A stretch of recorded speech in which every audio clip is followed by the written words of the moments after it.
Tafsir Al-Azhar, Quran Surat An-Nisa ayat 83. A'udzu billahi minasyaitonir rajim.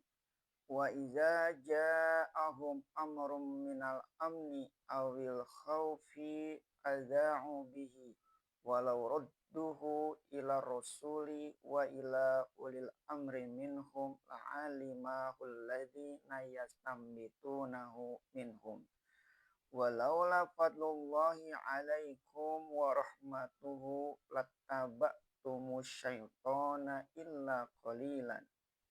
Dan apabila datang kepada mereka suatu hal dari hal keamanan ataupun dari hal kecemasan, mereka siar-siarkan dia. Padahal kalau mereka kembalikan dia kepada Rasul dan kepada orang-orang yang berkuasa daripada mereka, niscaya diketahuilah hal itu oleh orang-orang yang menyelidikinya dari mereka. Dan kalau bukanlah kurnia Allah atas kamu dan rahmatnya, sesungguhnya kamu semua telah mengikuti setan kecuali sedikit. Setengah dari perangai orang banyak ialah suka sekali membicarakan soal-soal kenegaraan dan mengambil kesimpulan sendiri, bukan karena adanya rasa tanggung jawab, melainkan kadang-kadang hanya untuk menunjukkan bahwa mereka pun tahu. Disinilah pangkal bisik desus yang tidak berujung berpangkal, sehingga kabar yang sehasta jadi sedepak. Dan sebagaimanapun teraturnya jalan pemerintahan, golongan yang tidak puas mesti ada. Walaupun yang mereka rasakan tidak puas itu ialah memikul kewajiban, mesti mereka pikul kalau mereka hendak bernegara dan bermasyarakat. Misalnya tentang berperang, kalau musuh telah mengancam, negara mesti siap perang, bahkan mesti perang. Orang-orang yang jiwanya terbelakang memandang perang itu mengusik kesenangan mereka. Mereka ini pun mengeluh, lama-lama berbisik-bisik, mencari teman yang sama-sama tidak puas. Disinilah sebabnya banyak soal negara yang penting menjadi buah bisik golongan yang tidak puas. Ini ada di mana-mana, baik dahulu ataupun sekarang pun ada di zaman Nabi. Perbuatan ini dalam pandangan agama termasuk munafik. Inilah yang akan dicela pada ayat yang telah kita tafsirkan ini.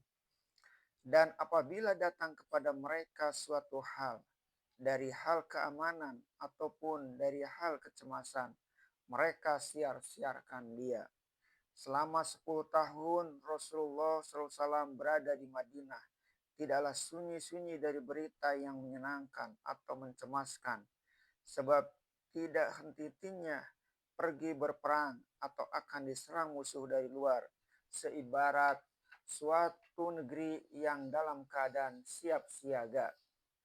Kadang-kadang Rasulullah SAW mengirimkan angkatan perang menantang musuh di satu tempat.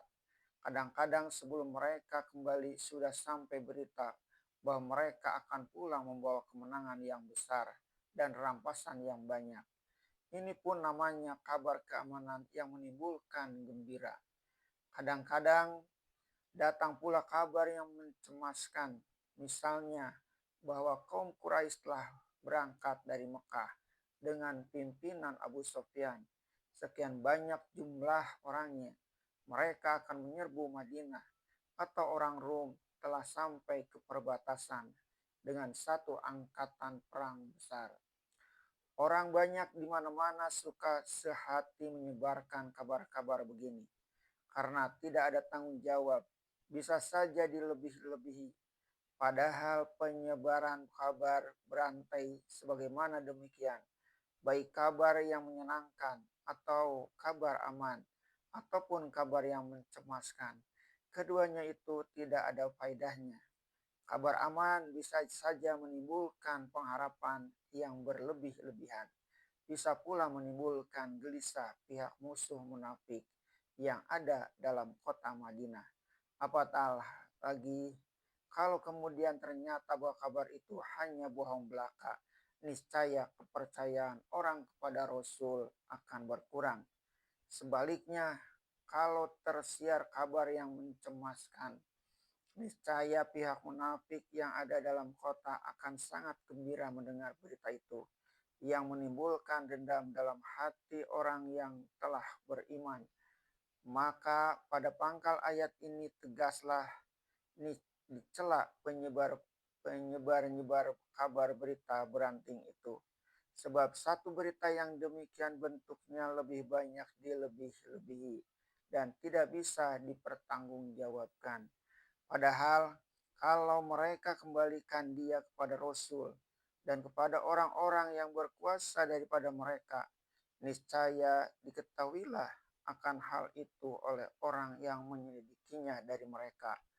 Tegasnya, kalau diterima kabar-kabar seperti itu, baik yang membawa keamanan maupun yang membawa kecemasan, hendaklah segera kembalikan kepada Rasul sebagai pimpinan tertinggi dan kepada pemegang pekerjaan ulil amri, yaitu sahabat-sahabat Nabi yang utama yang berada di sekeliling beliau.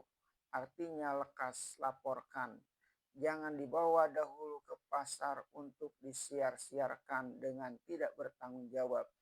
Maka di antara penguasa-penguasa tadi yang semuanya adalah dari diri kamu sendiri atau pemimpinmu, ada kelak yang akan menilai perkabaran itu dengan benar atau tidaknya, atau hanya semata-mata bisik desus yang tidak berujung pangkal, yang bisa saja menimbulkan kacau, membawa perpecahan, atau melemahkan semangat, atau memecah belah penduduk kota yang sedang bertahan.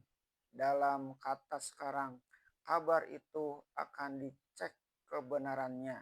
Kemudian datanglah sambungan ayat yang menyatakan bahwa bahaya dari penyebaran kabar-kabar seperti itu.